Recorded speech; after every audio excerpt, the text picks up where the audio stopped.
नमस्कार, मैं हूं वीरेश सिंह। आईटीआई के टॉक शो में आपका एक बार फिर से मैं स्वागत करता हूं।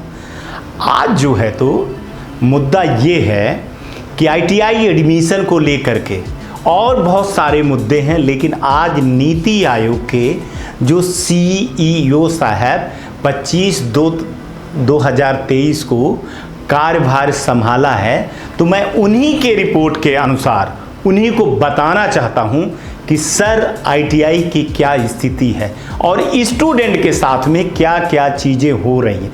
इसलिए आईटीआई के जो स्टूडेंट हैं और प्राइवेट आईटीआई के हैं, जिनको सुनना है वो इसको बहुत ध्यान से सुनिएगा, फिर इसके बाद बात करते हैं। पहले चलिए सर को बता दूं, सुब्रमण्यम सर को बता दूं, फिर इसके बाद बात करते हैं आगे चलकर। तो चलिए सबसे पहले नीति आयोग के श्री वी.आर. सुब्रमण्यम जी, जो अभी 25/2/2023 को नए चीफ एग्जीक्यूटिव ऑफिसर बने हैं।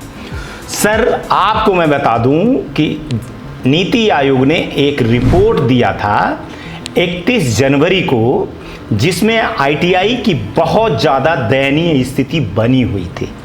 आज मैं उसी दयनीय स्थिति पे आपका एक बार ध्यान आकर्षण करवाना चाहता हूं और आपको बताना चाहता हूं सर कि किस प्रकार से देश में आईटीआई चल रही है और मेन कारण क्या है। सर असली मैं आपको ग्राउंड रिपोर्ट की बात बता रहा हूं। सर मैं 28 साल से आईटीआई के लिए काम कर रहा हूं, तो मैं जानता हूं कि किस लेवल की आईटीआई को किस लेवल की है या फिर नहीं है।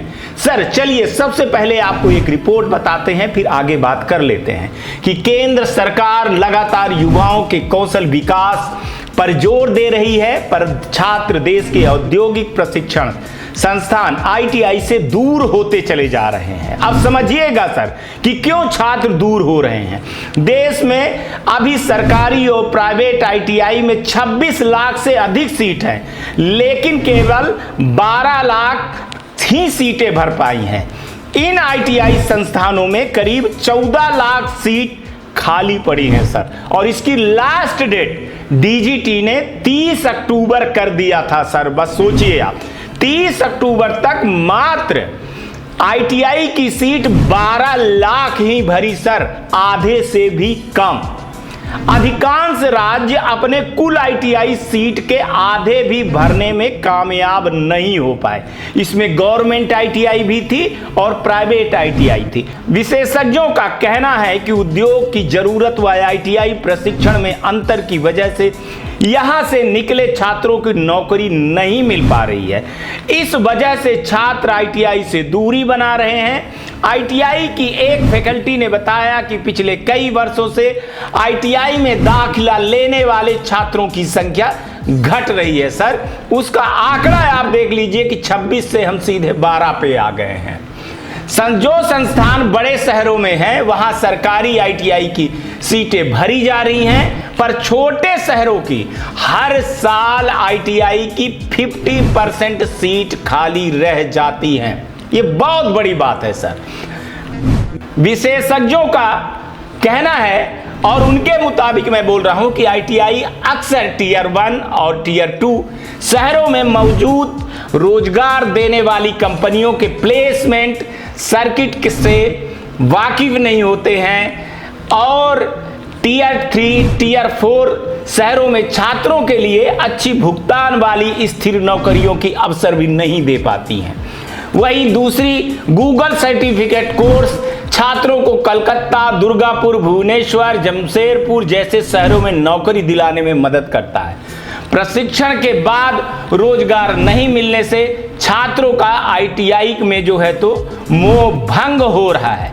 और कई तो सर इस तरह की आईटीआई हैं कि छात्रों को, अपने यहाँ के छात्रों को वो सीट भराने की तो बात दूरी हो गई सर, जो लड़के पढ़ रहे हैं उनको जो है तो प्लेसमेंट भी नहीं करवा पाती हैं। और प्लेसमेंट के लिए जो आती है एजेंसी सर, वो लगभग 8,000 से सर 11,000, 12,000, 13,000 तक की ही प्लेसमेंट होती है, बाकी प्लेसमेंट नहीं होती।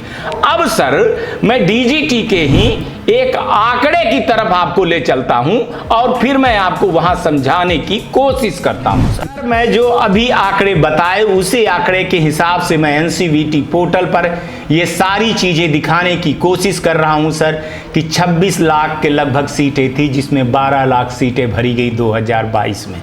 यही स्थिति मैं सर आपको दिखाने की कोशिश कर रहा हूं कि आप देख लीजिए कि क्या हालत है गवर्नमेंट आईटीआई की और प्राइवेट आईटीआई की। तो सर गवर्नमेंट आईटीआई की अगर देखते हैं तो आप ये सारी चीजें सर देख लीजिए, आपके सामने ही है कि 9,86,000 के लगभग सीट थी, जिसमें 5,81,000 सीट सिर्फ सर गवर्नमेंट में ही भर पाई है, बाकी जगह पे नहीं भर पाई है सर।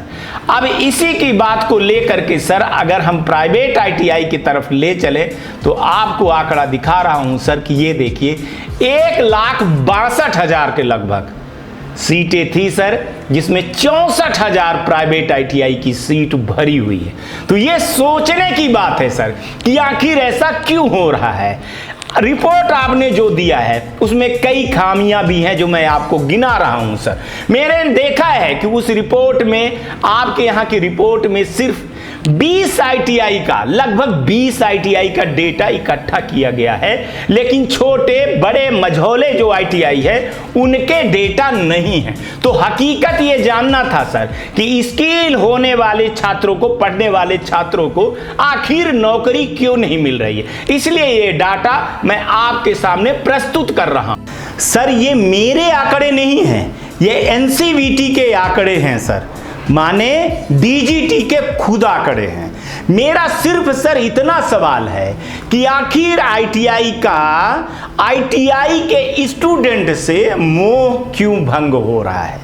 इसके पीछे का कारण कोई नहीं बता रहा है, सिर्फ सरकार या तो लीपापोती कर रही है और डीजीटी उस पे पर्दा डालने का काम कर रही है। और ऐसे में तो आईटीआई वालों को मैं क्या बता दूं, अपने शो में मैंने 3 बंदर रखे हुए हैं, एक सुनता नहीं है, एक बोलता नहीं है और एक देखता भी नहीं है।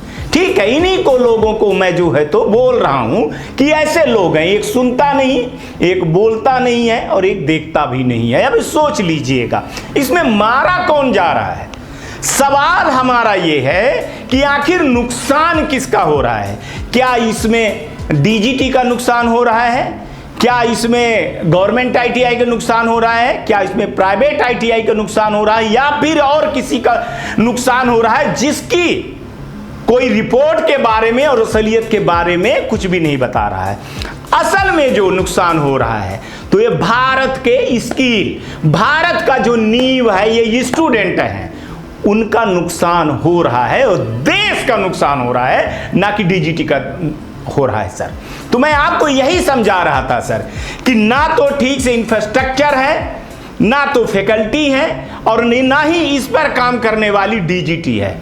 एक चीज और बता दूं सर कि स्टूडेंट करे तो करे क्या सर, 8वीं 10वीं पास ये लड़के हैं, इनको अगर लुभावने सपने दिखा दिए गए सर तो ये उसी तरफ चले जाते हैं। क्योंकि देखिए सर, एक चीज मैं बता दूं, बहुत विस्तार से आज बताता हूं सर। एक जमाना था, हमारा जमाना था, तब सब लोग कह रहे थे कि बी की तरफ भागो, तो सब लड़के बी की तरफ भाग रहे थे। अंत में बी का मार्केट धड़ाम से नीचे गिरा। एक दिन सर एमबीए का मार्केट आया, लोग एमबीए की तरफ बढ़ने लगे, एमबीए का मार्केट धड़ाम से गिरा। और वही हाल सर आईटीआई का, छोटे वर्ग वाले, छोटे वर्ग के जो बच्चे हैं उनको ये बोला जाता था कि अगर आप आईटीआई कर लो तो कम से कम 10 से 15 हजार की नौकरी पा जाओगे।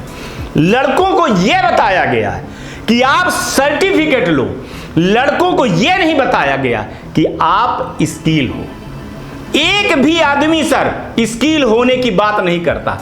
मैं यूट्यूब में देखता हूं सर, बहुत सारे लोग क्लास चलाते हैं। क्या क्लास चलाते हैं सर?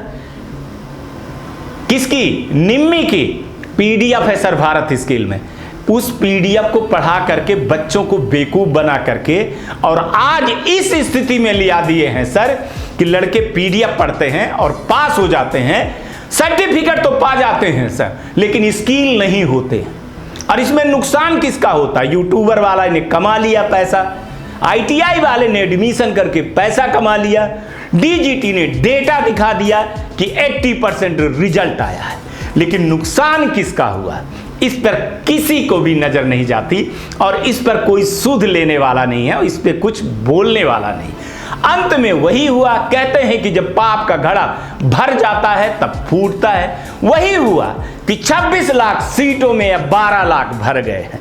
आखिर एक दिन पोल पट्टी सब खुल गई और अब लड़कों का मोह भंग आईटीआई से हो गया, क्योंकि लड़के जानने लगे।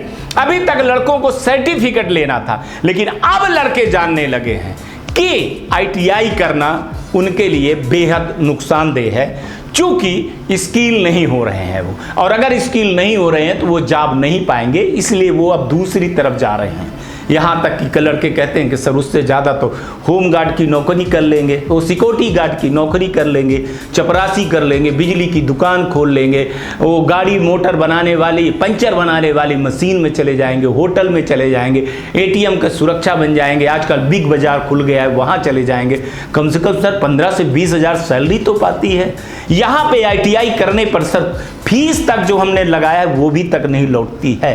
तो आज तक सर किसी ने स्टूडेंट के रिपोर्ट पे कोई कुछ नहीं बोला और ना ही इनकी स्थिति के बारे में बोला। आखिर क्यों? देखिए, डीजीटी को मतलब नहीं था, डीजीटी को मतलब था अपने आंकड़े दिखाने में। वो क्या जाने कि गरीब और जो मीडियम क्लास के लोग हैं वो कैसे पैसा कमाते हैं और किस हिसाब से अपने स्टूडेंट को, माने अपने लड़कों को पढ़ाते हैं। दो ही चीज़ें होती है सर, एक तो किसान होता है, दूसरा जवान होता है जो देश की रक्षा करता है, और एक जो है तो पेट पालता है। अब इसमें वो कहाँ से पा जाए कि एमबीबीएस करवाए, एमबीए करवाए, बी करवाए? तो वो सोचता है कि चलो चल करके लड़कों को आईटीआई करवा दे, 2, 4, 5 हज़ार 10 हज़ार की नौकरी लग जाएगी। लेकिन सर एक चीज़ मैं फिर से बोल रहा हूँ कि सरकार अगर चाहती सर, सरकार में अगर सर इच्छा शक्ति होती सर, तो आज डेटा कुछ और बोलता सर। कौन गलत करवाता? मैं कह रहा हूं सर कि आईटीआई वाले सारे जो है तो नहीं पढ़ाते हैं, नहीं पढ़ाते हैं, ठीक है नहीं पढ़ाते हैं, तो इसकी देख रेख की जवाबदारी किसके पास थी सर? वहाँ के नोडल अधिकारी को, स्टेट को, डीजीटी को। सर बहुत सारी चीज़ें कहा जाता है कि फेक आईटीआई है, फर्जी आईटीआई है, तो इनको बनाया कौन है सर? गवर्नमेंट ने ही न बनाया होगा, डीजीटी के अधिकारियों ने बनाया होगा। एक पत्ते में सर अफिलिएशन दे दिया गया। क्या डीजीटी नहीं जानती है सर कि कैसे आईटीआई चल रही है कि नहीं चल रही? एक चीज हमको बता दीजिए सर कि अभी मैं अगर बता दूं सर 10-15 साल से आईटीआई का रीअफिलिएशन नहीं हुआ है। आईटीआई जिंदा है, आईटीआई उस जगह पे है भी, आईटीआई उस जगह पे है कि नहीं है ये डीजीटी को नहीं पता है। यहां तक कि उस स्टेट तक को भी नहीं पता है सर। पता है सर, पता है, मगर आंख में पट्टी बांधे हुए हैं। एक अच्छी खासी हनुमान जी का प्रसाद मिल जाता है, हनुमान जी के प्रसाद के लिए लगे रहते हैं, फिर इसके बाद ये चुप हो जाते हैं। ऐसे में सर धीरे धीरे लड़कों का जो है तो मानसिक स्थिति खराब होने लगी और आईटीआई पे इनका मोह भंग होने लगा। आज सर देख लीजिए कि क्या हालत है। दूसरी चीज बता दूं सर कि नीतियां कुछ ऐसी बनाई गई, कागज पे और एसी के रूम पे बनाई गई, भूमिगत जमीन पे नहीं बनाई गई। आज भी सर 1 टेट चला रहा है आईटीआई वाला, 2 टेट चला रहा है, 3 टेट चला रहा है, 4 टेट और 6 टेट चला रहा है। बहुत अच्छी आईटीआई चला रहे हैं सर। आज भी जाकर के देखिए तो वो उनके यहाँ के लड़के सर स्किल हैं, लेकिन ऐसे में कुछ फर्जी हैं, कुछ नहीं बहुत ज़्यादा है। उनका आंकड़ा सर अगर मैं बोलूँ आपको तो 70-30 का आंकड़ा होगा कि 30% आईटीआई अच्छी है और 70% आईटीआई इस देश की private ITI with government sir, with government को भी साथ में कर रहा हूँ, खराब स्तर से दौर से गुजर रहे हैं, खराब स्तर के दौर से गुजर रहे हैं। कारण क्या है इसको आपको सर पता लगाना चाहिए, क्योंकि ये शो मैंने आपको नीति आयोग के लिए इसलिए बनाया हूं कि सर आप लोग रिपोर्ट देते हो, आप लोग सरकार को बताते हो कि ये चीज़ें हो रही। जब से नीति आयोग की रिपोर्ट आ गई है तो डीजीटी को मानो सांप सूंघ गया है। डीजीटी में अचानक इतना बदलाव मैंने अपने 28 साल के कैरियर में नहीं देखा। लेकिन सर एक चीज़ बता दूं कि मोह भंग हुआ क्यों, मैं इसके लिए अलग से कार्यक्रम बना रहा हूं सर। लेकिन आज मैं आपको डीजीटी की हकीकत ये बता रहा हूं सर कि अगर 2022 में आपने 30 अक्टूबर को लास्ट डेट कर दिया था और आप आंकड़े गवर्नमेंट की और प्राइवेट की आंकड़े आपके पास थे, तो आप 30 अक्टूबर से कम आपको 30 नवंबर तक ले जाते सर, 30 दिसंबर तक ले जाते, तो कम से कम सर ये आंकड़ा छूते छूते सर 15 से 16-17 लाख एडमिशन जो है तो हो जाते सर। लेकिन हमको गुणवत्ता की पाठ पढ़ाना था एडमिशन में, लेकिन जहां ट्रेनिंग होनी है सर वहां के लिए नहीं किए हैं। अब आप ये चीज मैं आपको सर ध्यान आकर्षण करवाना चाहता हूं कि अभी इंस्पेक्टर की भर्ती के लिए संसदीय रिपोर्ट आया कि सर लगभग 1,25,000 पोस्ट खाली है। आप खुद बताइए सर, अगर बच्चे नहीं हैं तो आईटीआई वाला इंस्पेक्टर भरे तो भरे कहां से। मैं किसी का पक्ष नहीं ले रहा हूं सर, मैं हकीकत बता रहा हूं, अच्छी आईटीआई के बारे में बता रहा हूं। जो फर्जी टाइप की फेक टाइप की आईटीआई है उनको कोई फर्क नहीं पड़ता है सर, लेकिन जो अच्छी आईटीआई है उनका अगर यूनिट नहीं भरा है, उनका शिफ्ट नहीं भरा है सर, तो वो कैसे चलाएंगे बताइए यार, कैसे चलाएंगे। डीजीटी क्या करती है सर, गुणवत्ता के नाम पर मैं आपको बता दूं 3rd शिफ्ट बंद कर देती है, पहली मार होती है। डीएसटी लिया देती है।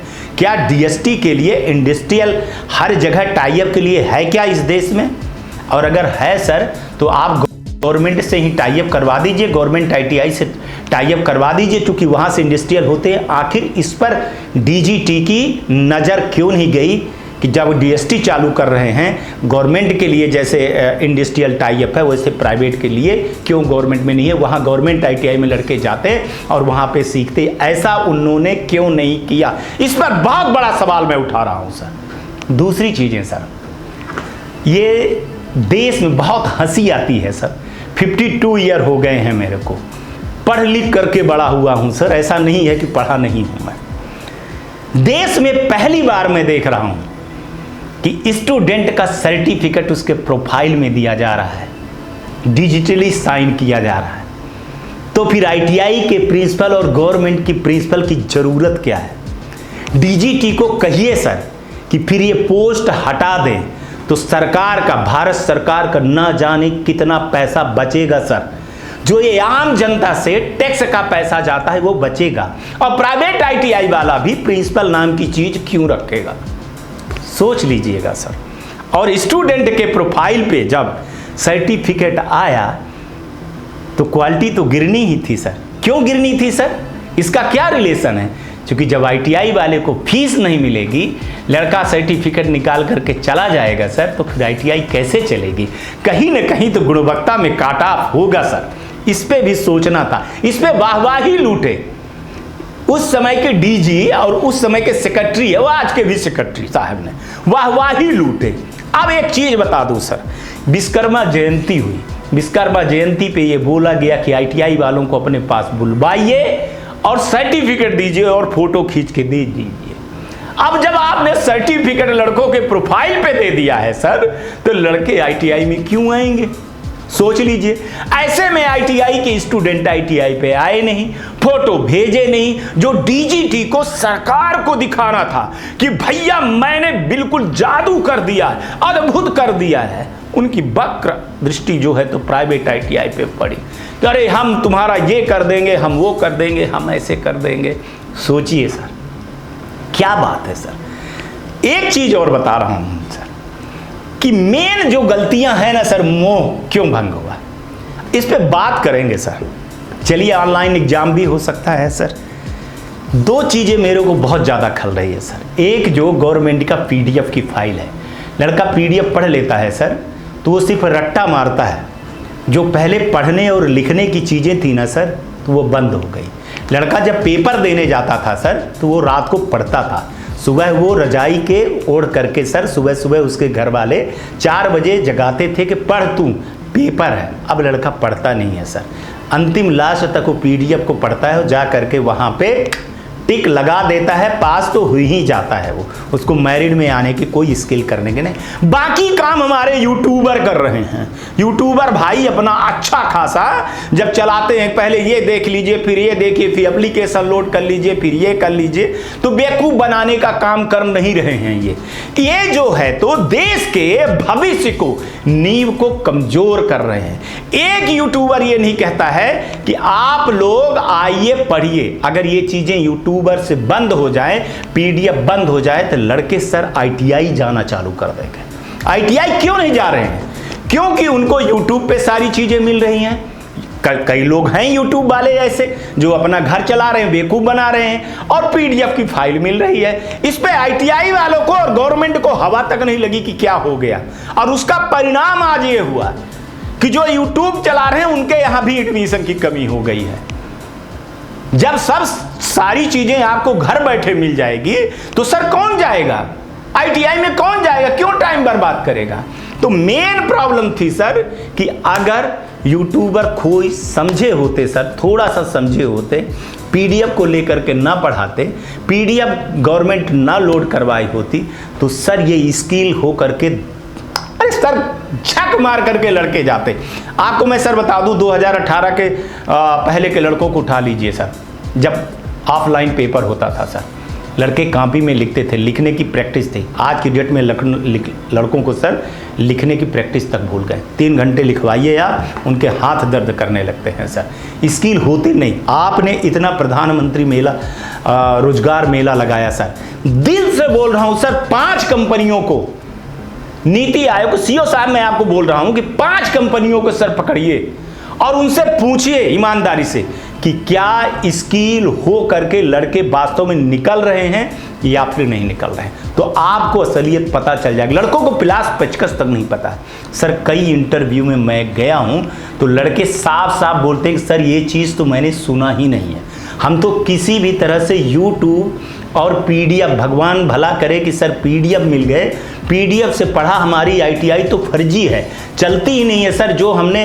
देखा सर, जो हमने अपने से पढ़ा वो पढ़ लिया सर, प्लीज़ हमको नौकरी दे दीजिए, चाहे 10,000 की दे दीजिए। सोच लीजिएगा सर, किस देश के युवाओं को मारा जा रहा है, इस देश के युवाओं को क्या जहर दिया जा रहा है, स्वीट पॉइजन दिया जा रहा है। हो सकता है मेरा ये शब्द जो है तो मर्यादित न हो सर, लेकिन स्वीट पॉइजन दिया जा रहा है, धीरे धीरे खात्मे की ओर चला जा रहा है। दर्द उठता है सर, इसलिए निकल आती हैं कई चीजें कि अगर ऐसा ना होता तो फिर ऐसा ना होता। सरकार जो है सर ऊपरी स्तर पे काम करती है, जमीन स्तर पे काम नहीं करती है। एक चीज और सर, आज यहाँ पे एक और बात आपको बताने वाला। असली खलनायक कौन है सर? मैं बताऊं सर, असली खलनायक विप्रो है। आपको सर मैं आगे रिपोर्ट में दिखाऊंगा, बताते रहूंगा कि विप्रो ने जो हालत किया है ऑनलाइन एग्जाम का सर, ना उसने किसी में नहीं किया। कभी लड़का फेल लड़का पास हो जाता है सर, खुशी हो जाता है, मिठाई बांट देता है सर, मोहल्ले में मिठाई बढ़ जाती है, ससुराल फ़ोन कर देता है पास हो गया हूँ, 24 घंटे के अंदर उसका रिजल्ट फेल दिखाई देता है, फेल वाला पास हो जाता है सर। आज तक लड़के को ये जब एग्जाम देता है सर तो उसको ये डर रहता है कि क्या मैं -1 हो जाऊंगा, घूमता रहता। जिस लड़के को एग्जाम देने से मतलब है वो लड़का सड़क पे घूमता है सर, आईटीआई के चक्कर लगाता है, नोडल के चक्कर लगाता है, स्टेट के चक्कर लगाता है, डीजीटी का चक्कर लगाता है, फ़ोन लगाता है, मोबाइल करता है सर, ईमेल करता है, लेकिन उसकी कोई सुनवाई नहीं होती है सर। जिसके कारण ये प्रोग्राम बनाया गया, जिसके कारण आईटीआई खोली गई, करोड़ों रुपए महीने के साल के खर्चे होते हैं सर, जिसके लिए वो सड़क पे घूमता है। बताइए सर, आईटीआई लगाता है, क्या या वो कोर्ट केस करे? बताइए, अपने एडमिशन के लिए लड़के कोर्ट पे गए हैं सर, 3 बार कोर्ट पे गए। और डीजीटी की सर हिम्मत देखिए, ये लड़के सो नहीं पाते हैं, एडमिशन नहीं हो रहा है सर, तो कोर्ट में गए। अब सोचिए सर कि कल जो है तो डीजीटी के अधिकारी वहां उपस्थित नहीं हुए विद उनके वकील। अब लड़कों का होली सर कैसे गया होगा, सोचिएगा अपने घर, ईमानदारी से सर सोचिएगा कि अगर आप और हम होते, कितनी टेंशन होती थी हम लोगों को भी जब तक रिजल्ट नहीं आता था, तो एडमिशन में लिस्ट में नाम नहीं आता था, तो सर अपने को रखिए सर, अपने बच्चों को रखिए सर। क्या हम इतने सर असंवेदनशील हो गए हैं कि दूसरे के बच्चे हैं सर तो हम उनके लिए कुछ नहीं करेंगे, हम चुपचाप रहेंगे? ये कहां का न्याय है सर? तो मैं डीजीटी को सर ये प्रोग्राम कई बार मैं दिखा चुका हूं, सुना चुका हूं। आपसे सर सिर्फ इतना अनुरोध है कि हमारे बात को देखिएगा और सुनिएगा और सर विप्रो की सुधार के लिए करवाइएगा। और सर मैं आपको बताऊंगा कि एफिलिएशन में जितना विप्रो ने घपला किया ना उतना कोई नहीं किया। इसका मैं शो में ज़रूर दिखाऊंगा सर कि आप देख लीजिए कैसे पहले डी एफिलिएशन का लेटर शो का नोटिस भेजा गया और फिर कैसे सर रातों रात उनकी ITI अच्छी हो गई। अभी भी सर अगर जांच करने जाएँ तो एक आदमी की 13-13, 14-14 ITI है। उसी सामान पे सर, उसी सामान पे निरीक्षण होता है। डीजीटी जानती है, स्टेट जानता है, सब जानते हैं सर, लेकिन आंख में गंधारी के जैसे पट्टी बांध करके रखे हुए। धृतराष्ट्र नहीं कहूंगा सर, धृतराष्ट्र तो पहले से ही अंधे थे, लेकिन गंधारी जैसे सर आंख में पट्टी बांधे हुए हैं। ये हमारे देश का हाल है और हमारे देश का नौजवान कहाँ जा रहा है? प्लीज़, आप बड़े हैं सर, बड़े ओहदे पे बैठे हैं, सरकार को जो है तो आप नीति बनाते हैं, सलाह देते हैं। एक बार इन छात्रों को भी देखिएगा और इस देश के भविष्य के बारे में सोचिएगा सर कि हमारा देश कहाँ जा रहा है, हमारे भाई बच्चे कहाँ जा रहे हैं सर। ऐसे में देश की क्या हालत होगी, इस पर ज़रूर आप विचार करिएगा। आपसे हाथ जोड़ करके विनती है सर। नमस्कार, जय हिंद, जय भारत। मैं Sumit Pathak, director ITI tools company, New Delhi. मैं पिछले 2005 से लेकर अभी तक ITI के टूल इक्विपमेंट मैन्युफैक्चरिंग और पूरे भारतवर्ष में सप्लाई का काम करते आ रहा हूँ। अभी तक हमने हजारों ITI में सप्लाई किया हूँ, जिसका एक सेटिस्फाइड कस्टमर बेस हमारे पास है, सेटिस्फाइड कस्टमर्स हैं। और आप लोगों को कुछ भी ITI खोलने से रिलेटेड और किसी तरह का कोई टेक्निकल परेशानी हो तो हमारे दिए गए नंबर पर परामर्श के लिए संपर्क कर सकते हैं। और मैं 2010 से नर्सिंग कॉलेज खोलने के लिए फ्री गाइडेंस देता आ रहा हूँ। उसके टूल इक्विपमेंट मशीनरी उसका भी सप्लाई कर रहा हूँ। जिन किसी को भी कोई फ्री गाइडेंस चाहिए, nursing college, ANM, GNM, BSc nursing, किसी भी तरह के नर्सिंग कॉलेज, नर्सिंग स्कूल खोलने का फ्री में सलाह प्राप्त करें। दिए गए नंबर पर संपर्क करें। आप सभी का धन्यवाद।